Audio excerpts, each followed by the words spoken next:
চোখের পানি, মনের আবেগ, যা আছে আপনার ভিতরে, কষ্ট, দুঃখ, যন্ত্রণা, সব আল্লাহকে ঢেলে দিবেন। নিজের আবেগ ধরে রাখবেন এখানে, আপনি আল্লাহর জন্য ঢেলে দিবেন। মানুষকে আবেগ দেখে কি না? মানুষ আপনার চোখের পানির মর্ম বুঝবে? মানুষ কি মানুষের চোখের পানির মর্ম বুঝে?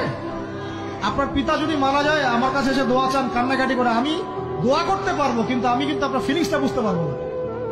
আপনার অনুভূতি কে বুঝতে পারবেন? আল্লাহ পাক আপনার ঘাড়ের রগের চেয়েও কাছে আছেন। মানুষের দুর্ব্যবহারে কষ্ট পাবেন না।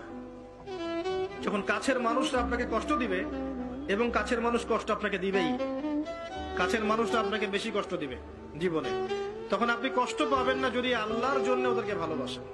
যে আমি তো আল্লাহর জন্য এই কাজগুলো করছি, তারা শুকরিয়া আদায় করলেই বাকি আর না করলেই বাকি, তখন আপনি কষ্ট পাবেন না। দুইজন ব্যক্তি যারা আল্লাহর জন্য পরস্পরকে মহব্বত করে, এই দুইজন মানুষকে আল্লাহ পাক আরশের ছায়া ছায়া দিবেন। পারা যাবে ইনশাআল্লাহ। হতাশ হব না আমরা ইনশাআল্লাহ। একবার, খালি একবার যদি তওবা করে ফিরে আসি, আল্লাহ পাক দুনিয়াও দিবে ইনশাআল্লাহ, আখিরাতও দিবে ইনশাআল্লাহ।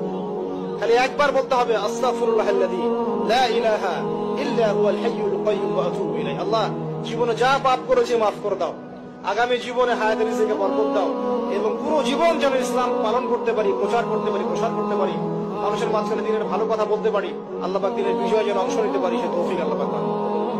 জেনে রেখো, যেটা তুমি পাওয়া এটা তুমি কোনোদিন হারাবা না। যেটা তোমার হওয়ার কথা ছিল এটা তুমি কোনোদিন মিস করবা না। আর যেটা তুমি পাওয়ার কথা না, গোটা বিশ্বের সব শক্তিকে হাতের মুঠোয় আনলেও সেটার দেখা তুমি পাবে না।